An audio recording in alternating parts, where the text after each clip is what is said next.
المتقين ولا عدوان إلا على الظالمين والصلاة والسلام على رسولنا وحبيبنا وشفيعنا وذخرنا وقدوتنا وإمامنا محمد وعلى آله وصحبه أجمعين رب اشرح لي صدري ويسر لي أمري واحلل عقدة من لساني يفقهوا قولي أما بعد.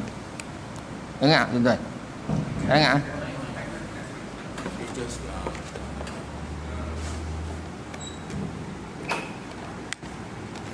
Baik.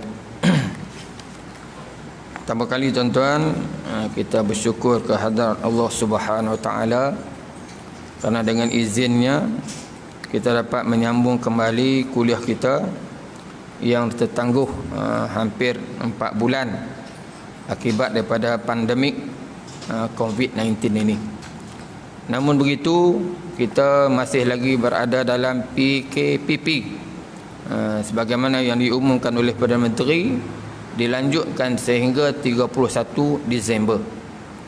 Tujuannya adalah supaya rakyat dapat terdidik dan dapat membiasakan diri dengan apa yang dinamakan sebagai norma baru. Kita hari ini dah hidup dalam norma baru. Dulu waktu tu imam suruh rapatkan saf, kita tak mau rapatkan saf. Hari ini tak ada dah, tak boleh nak rapat saf dah, kena duduk jarang-jarang dah. Sampai bila? Wallahu alam lah. Wallahu alam. Tapi masanya akan panjang. Itu yang pertama tuan-tuan. Yang kedua, kita kena terus mematuhi SOP ni sebab Kedah ni masih lagi merebak COVID-19 ni. Dah ada beberapa kluster Sewa Gangga, Muda, Sala, Tawa dan sebagainya. Dan alhamdulillah kluster Sewa Gangga ni sudah terputus. Tapi dia masih lagi ada 4 kluster.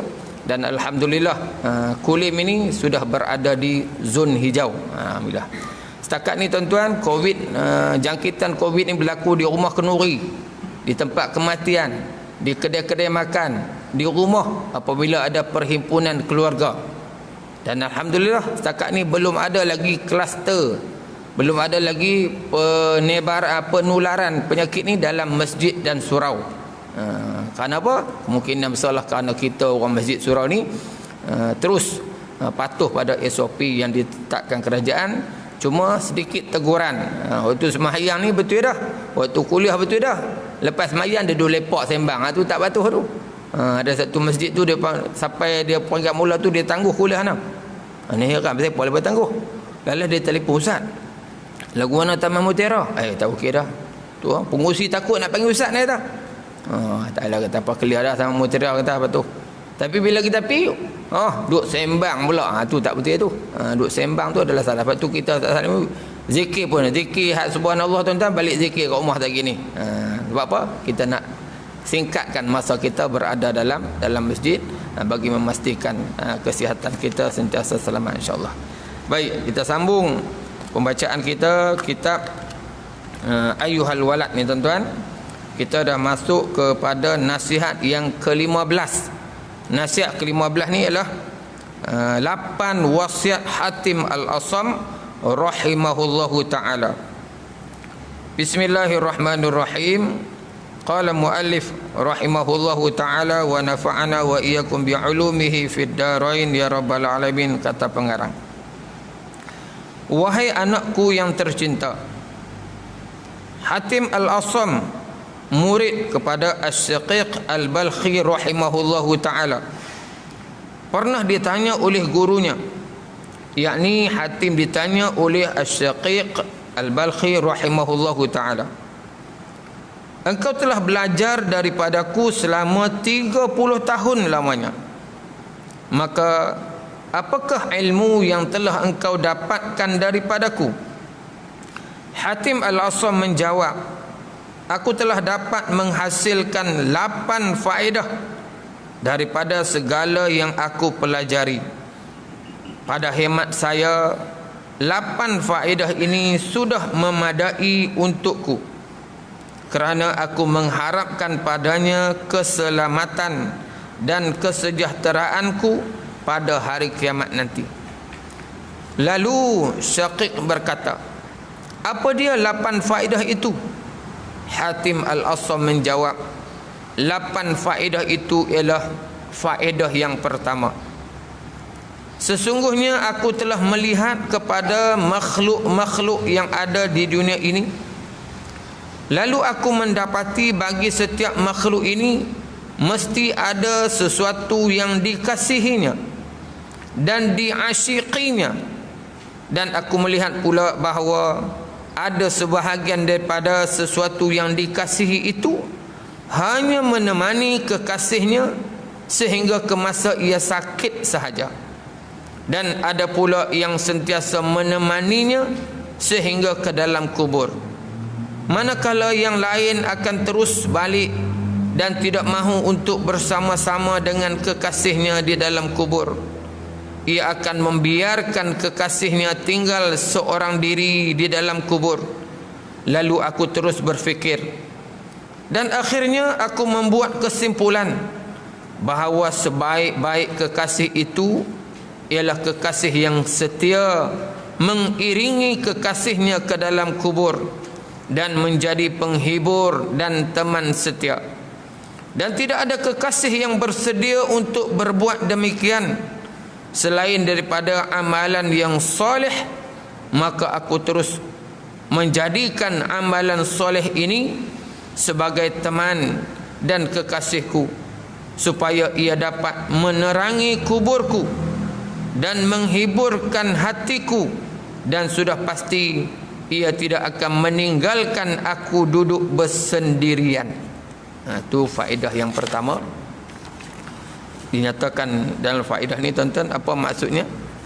Maksudnya kalau kita salah satu hadis yang pernah kita baca dulu ialah yang Nabi sebut yatmul mayit salah satun fayarji asnani wa yabqa wahidun.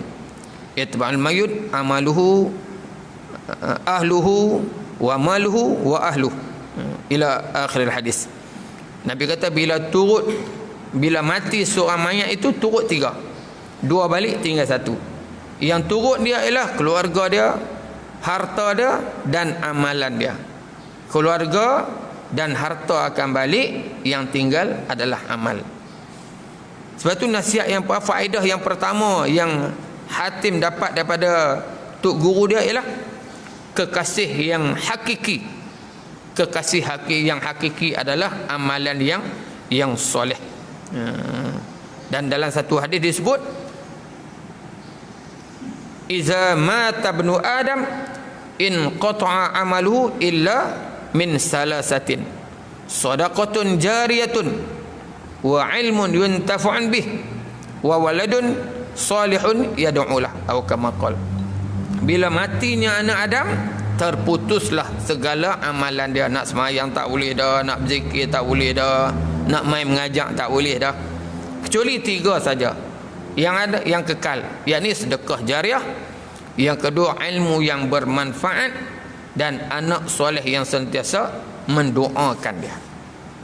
Maka sebab itulah Al-Imam As-Suyuti dalam kitab dia yang bernama Ad-Dibaj ala Sahih Muslim Ibnu Al-Hajjaj menyebut, dia antara amalan-amalan yang bermanfaat bagi seseorang setelah kematian, dia buat dalam bentuk syair. Ada 10 amalan yang bagi manfaat kat kita bila kita dah mati. Apa dia yang pertama? Maksudnya dia kata apabila anak Adam meninggal, maka mengalirlah kepadanya 10 perkara yang kita nak jaga elok-elok. Apa dia perkara yang pertama? Yang pertama ialah ilmu yang disebarkannya. Kita sebarlah, ambillah peluang, sebarkan ilmu. Waktu alim-alim ulama sentiasa menyebarkan ilmu mereka di pondok-pondok, di sekolah-sekolah, di tahfiz-tahfiz. Tambah hari ini kita ada YouTube, kita ada Facebook dan sebagainya. Kita ambil peluang untuk nak sebarkan ilmu kita. Kalau kita boleh bercakap, kita cakap. Kalau kita tak boleh cakap, kita tulis. Tulis walaupun sepatah. Sebab Nabi kata balighu anni walau ayah. Ilmu ni lah, pahala ilmu ni lah tuan-tuan akan mengalir kat kita dalam kubur nanti. Yang kedua, doa anak yang soleh. Allahumma ighfirli rabbi ighfirli wa liwalidayya warhamhuma kama rabbayani shaghira.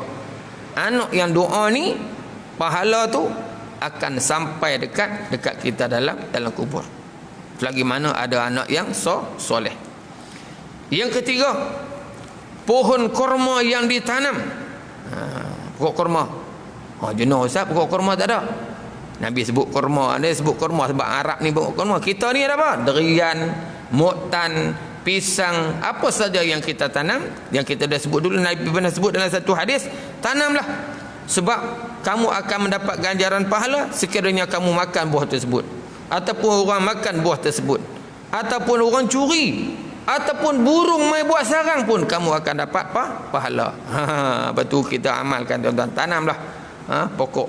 Ada setengah orang tuan-tuan dia tak suka tanam, dia suka bunuh pokok, tebang. So padi mana tu? Dia rauk dia tebang habis. Sampai berapa ribu hektar. Kita kena tanam. Jangan kiralah tanah tu tanah apa, kita tanam cukup. Sebab tu anak ni pindah tak banyak kali, 13 kali pindah tuan-tuan. Setiap rumah yang ada duduk tu mesti anak tanam. Tanam, dan ada hak boleh makan dan ada yang tak sempat kita nak makan. Sebab apa? Sebab pokok yang kita tanam tu akan dapat pahala. Kemudian sedekah yang mengalir, sedekahun jariah yang kita selalu sebut dah. Yang kelima, mushaf yang diwariskan. Selalu kita tengok tuan-tuan, orang suka wakafkan mushaf. Kalau di Mekah, di Masjid Madinah, Masjid Nabi tuan-tuan, dia letak, dia jual Quran untuk diwakafkan. Sehingga pihak-pihak masjid tuan-tuan terpaksa kutip balik mushaf-mushaf yang tak ikut standard kementerian, dia buang. Dia nak ada standard dia. Tapi maksudnya itu kelebihan orang yang suka mewakafkan mushaf di mana-mana sajalah. Hari ini orang kempen, apa Yayasan Amal kempen untuk wakaf, pusat-pusat tahfiz untuk wakaf dan sebagainya. Kemudian yang keenam, menjaga perbatasan sempadan yang kita istilahkan sekarang ni sebagai frontliners. Frontliners ni Tok Bila, Tok Siap frontliners. Hatta food panda frontliners. Polis, hospital, doktor, misi, menteri tuan-tuan. Menteri ni frontliners. Mereka termasuk frontliners yang banyak pahala dia. Sebab tu menteri kita antaranya Dr. Khairuddin yang mereka banyak serang tuan-tuan, musuh duk serang ni. Padahal dia antara menteri yang terbaik yang sanggup sabung nyawa tuan-tuan. Sabung nyawa ke Turki. Turki ni tempat yang kuat Covid. Kita jangan kata Turki tuan-tuan. Bila di Taman Mutiara tu ada 5 kes, berapa minggu nak tak masuk Taman Mutiara? 2 minggu tak masuk Taman Mutiara.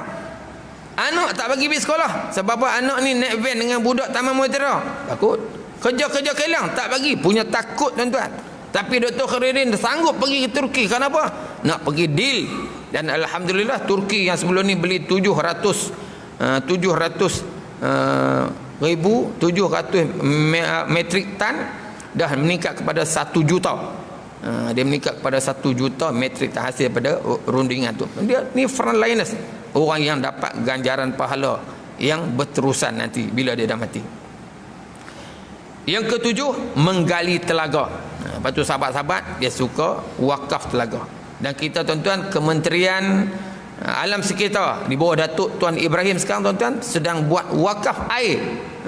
Wakaf air, kita nak balik pada sistem Islam tuan-tuan. Zaman Nabi memang ada wakaf air, kita pun wakaf air. Sebab tu menteri tuan-tuan, kalau menteri-menteri kita ni, kita ada 3 orang menteri, bila dia turun dia akan panggil lah. Kami YDP ni akan dipanggil untuk diberi taklimat. Sekarang ni 3 orang menteri kita, Datuk Taqiyuddin, Datuk Tuan Ibrahim dan Dr. ni sudah turun. Turunnya bukan turun saja, turun bersama dengan projek antara air, projek 4.4 bilion untuk pulih balik perkhidmatan air. Dan insya-Allah Kedah ni dia akan bina lebih kurang 6 loji baru di bawah pengendalian SADA untuk nak pulih balik sistem air dalam negara kita. Di samping kita galakkan sistem wakaf air ni, sebab orang yang wakaf telaga dan wakaf air tuan-tuan termasuk orang yang dapat ganjaran pahala yang mengalir. Yang ke-8, mengalirkan sungai. Termasuk di bawah Kementerian Alam Sekitar tuan-tuan, jaga sungai. Sebab tu Datuk Tuan Ibrahim sebut antara sebab punca tercemarnya sungai di Pahang tu adalah akibat daripada projek Musangking. Lepas tebang habis tuan-tuan. Kalau sistem balok biasa tuan-tuan, dia terbang ikut sistem, dia terbang hak besar saja. Hak kecil dia tak terbang. Dan sepatutnya balok ni tuan-tuan, dia kena pakai helilog. Maksudnya guna helikopter, itu baru terbaik. Tapi kebanyakan ni tak tahu, dia pakai terbang. Bila terbang tuan-tuan, pokok besar terbalik, habis rosak. Dan hari ini kementerian sedang dalam usaha memulihkan sungai-sungai dengan pemeliharaan hutan dan sebagainya. Ini dia sebut tuan-tuan. Menteri kita, orang agama, orang ingat tak boleh urus. Lepas ingat dalam Islam ni tak ada hal tu. Dalam Islam ada belaka. Dalam Islam ada jaga tentang kebersihan alam sekitar. Sebab tu ada pokok. Pokok ada yang boleh tebang, ada yang tak boleh tebang. Jangan kita saja-saja nak pergi tebang, siapa tebang? Sajuk, duduk saja, tak boleh. Nak tebang tu mesti ada sebab. Rumput di hadapan rumah tu nak tebas pun kena ada sebab dia. Kalau saja-saja tak boleh. Siapa tebas tu? Takutlah, takut ulak. Boleh. Pasal apa tebas saja? Tak boleh. Dia ada sebab. Pokok mesti dipelihara. Sebab tu antara perkara yang larangan haji di Mekah tu tak boleh. Tak boleh cabut pokok, tak boleh tebang pokok dan sebagainya. Maksudnya ajaran Islam cukup mementingkan aspek itu. Baik, yang ke-8 ni maksudnya mengalirkan sungai, dalam kita istilahkan sebagai memelihara dan memulihara sungai. InsyaAllah tuan-tuan, kalau kita balik mematuhi Islam, tak mustahil negara kita juga akan jadilah sebagaimana Korea, Taiwan, Jepun dan sebagainya tuan-tuan. Sungai mereka cukup bersih. Kita ni sungai tak lalu nak tengok sebab apa? Sebab tidak ada kesedaran orang Islam, tapi tak ikut Islam menyebabkan sungai kita tercemar. Yang ke-9, rumah untuk musafir yang dibangunkan. Orang buat homestay, tapi homestay ni kan tak, ni dia buat homestay ni buat rumah penginapan untuk pelancong-pelancong duduk. Tu khidmat, bagi khidmat percuma pada pelancong-pelancong duduk di rumah dia. Itu juga mendapat ganjaran yang besar. Tahniahlah pada orang yang ada homestay. Homestay. Tapi jarang-jarang tu kalau ada ustaz-ustaz kita nak duduk, bagi free lah. Ambil lah, jangan tak ambil duit lah tu. Ambil, tapi bila ada ustaz kita atau petugas kita, okey ustaz malam ni duduk di homestay saya nak bagi khidmat percuma. Jarang-jarang tuan-tuan. Supaya kita nasihat ustaz-ustaz ni. Ustaz ni duk pergi kuliah, tuan-tuan. Kuliah ni ada oleh pagelar kita, ada habuan lah, ada saguati. Kita kata bagaimana nak cari pahala yang lebih, pergilah tempat-tempat yang tak ada saguati. Di mana? Usrah-usrah kat kampung cawangan-cawangan. Telefon cawangan-cawangan, ana nak pergi ke cawangan nak buat usrah. Pergi. Untuk apa? Untuk nak dapat ganjaran pahala yang berlipat ganda. Dan akhir sekali yang ke-10, mendirikan tempat ibadat.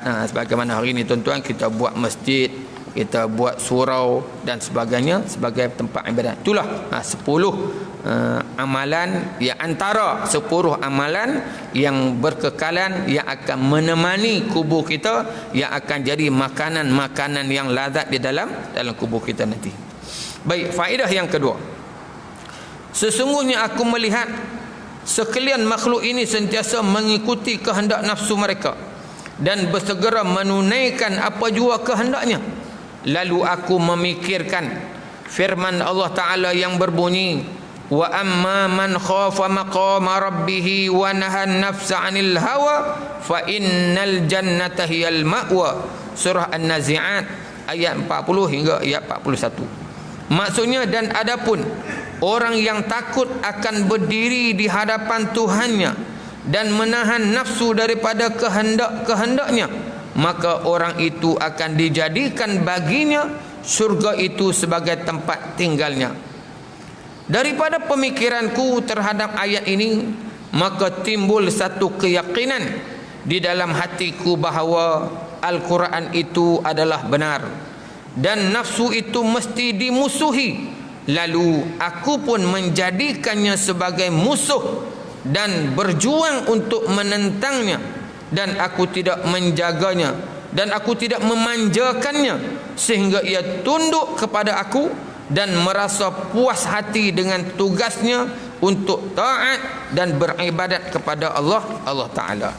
Yang kedua ni dia baca ayat siapa-siapa yang takut berdiri di hadapan Allah dan tahan nafsu. Siapa yang boleh tahan nafsu, maka tempatnya adalah syurga. Yang kedua ni apa faedahnya yang hatim dapat ialah Maksudnya kita dalam kehidupan ini tuan-tuan wajib bermujahadah melawan nafsu. Sebab apa? Innan nafsa la ammaratun bisu illa ma rahima rabbi. Sesungguhnya nafsu ini sentiasa menyuruh kepada kejahatan, kecuali orang yang diberi rahmat oleh Tuhanku, maka terselamat dialah dia daripada hasutan nafsu. Sebab tu Imam Qushairi menyebut sesungguhnya berjuang melawan jiwa yakni hawa nafsu dan mengendalikannya adalah dengan menyekat apa yang menjadi kebiasaan serta mengarahkan jiwa untuk selalu menentang hawa nafsu pada setiap waktu. Nafsu kita apa? Nafsu nak jahat. Kalau pagi tadi nafsu nak tidur. Nafsu nak tidur. Kalau time makan, nafsu nak makan, lawan. Dia kena lawan. Nafsu nak tidur, bangkit. Nafsu nak makan banyak, kurangkan. Nafsu pada perempuan, nak tengok perempuan, tunduk pandangan. Dia kena lawan. Akhirnya dia akan terbiasa. Supaya hari ni tuan-tuan, kita dah biasa duduk dekat sembang-sembang tu kan. Lepas mayang nak sembang lepak, lawan. Baru akhirnya dia jadi biasa. InsyaAllah lama-lama jadi biasa ni. Bagaimana kita lah ni tuan-tuan, di sekolah ni SOP kuat, tapi budak-budak kita depan kita dia jaga. Lepas mata tak boleh, dia duduk sembang sopa biasa lagi. Ini maksud apa? Dia belum biasa. Samalah nafsu kita ni, kita kena lawan kebiasaan dia. Sebab itulah ada hadis yang diriwayatkan oleh Shaddad bin Aus, Nabi sallallahu alaihi wasallam bersabda, al-kayyis man dana nafsahu wa amila lima ba'dal maut wal ajis man ittaba nafsahu hawaha wa tamanna 'ala Allah. Nabi kata orang yang cerdik ialah orang yang buat persiapan dirinya beribadat untuk kehidupan selepas mati. Itu orang cerdik. Dia buat apa tu? Untuk lepas mati. Apa pun buat lepas mati. Banding mudahlah kalau kita tuan-tuan. Ada orang dia banyak ada, kita probeh dululah, esok cari lain. Ini orang tak cerdik. Orang yang cerdik kalau ke dunia ni maksudnya dia dapat 100, dia makan RM30, dia cadang, simpan separuh. Berapa esok boleh tentu lagi. Kita akhirat ni kita kena fikir buat ibadat yang boleh simpan untuk hari esok. Dan orang yang bodoh ialah orang yang turut hawa nafsu. Turut hawa nafsu dan dia sentiasa berangan Allah akan ampunkan dia. Tak apalah. Kan? Kita buat. Nanti Tuhan ampunlah. Dia turut nafsu. Buat jahat. Jahat ni sentiasa disuruh oleh nafsu. Oleh itu setiap orang hendaklah berusaha melawan dan menundukkan jiwa dan nafsu yang tercela sehingga mencapai apa yang disebut sebagai nafsul mutmainnah, jiwa yang tenang, yang disebut dalam Al-Quran dalam surah Al-Fajr ayat 27 hingga 29. Ya ayyatuhan nafsul mutmainnah irji'i ila rabbiki radiyatan mardiyah fadkhuli fi ibadi wadkhuli jannati. Wahai jiwa yang tenang, wahai jiwa yang tenang, irji'i, kembalilah kepada Tuhan kamu dalam keadaan kamu redha dan Allah pun redha. Maksudnya orang yang ada, kita mengaji maqam mutmainnah ni tuan-tuan, dia ni nak mati, ibarat kata Tuhan ambil lah. Tuhan pun nak ambil dengan dia, nak ambil nyawa dia pun puas hati. Sebab apa? Dia sentiasa taatkan Allah Subhanahu wa taala. Lalu Tuhan sebut fadkhuli fi ibadi, masuklah kamu ke dalam golongan hamba-hambaku yang soleh, wadkhuli jannati, dan masuklah kamu ke dalam syurgaku. Itu satu pengiktirafan oleh Allah Subhanahu wa taala. Maka sebab itulah Ibnu Katsir dalam mentafsirkan ayat ni dia menerangkan bahawa jiwa yang tenang ni akan diseru oleh Allah Subhanahu wa taala dan Allah akan tunaikan janjinya untuk dimasukkan ke dalam syurga. Kenapa? Mereka ni redha dengan Allah dan Allah pun redha dengan dia. Dan Ibnu Katsir juga menyatakan panggilan ya ayyatuhan nafsul mutmainnah ni akan dipanggil, akan diseru kepada siapa? Kepada orang yang jiwa tenang ketika mana? Ketika sakaratil maut. Sakarat itu sudah tentu kita takut nak mati. Takutlah tuan-tuan nak mati ni. Ketika kita takut, mabuk nak mati nah, tiba-tiba mendengar seruan ya ayyatuhan nafsul mutmainnah ni, tenang tu. Itu yang senyum dan sebagainya. Kenapa? Mendapat panggilan daripada Allah Subhanahu Wa Taala. Dalam ayat yang lain disebut innal ladzina qalu rabbuna Allah summa istaqamu tatanazzalu alaihimul malaikatu alla takhafu wa la tahzanu wa abshiru bil jannati allati kuntum tu'adun. Ini juga katanya malaikat akan datang ketika mana kita nak mati. Dia kata apa? Tak payah takut, tak payah bimbang, bergembiralah kamu. Aku nak khabar kat kamu, hei si fulan bin si fulan, Allah akan janjikan syurga untuk kamu. Mana tuan-tuan? Nak banding anak dululah. Nak ambil keputusan STPM ni. Takutlah tuan-tuan. Aku ni nak dapat berapa lah, dapat berapa ni, lulus tak lulus ni. Duduk tengah sembang kawan, tak tahu ustaz mai, Ustaz Mukhtar. Ustaz Mukhtar mai, Syarudin, entah boleh masuk universiti. Dia kata entah boleh masuk universiti, lompat pergi ambil terus je.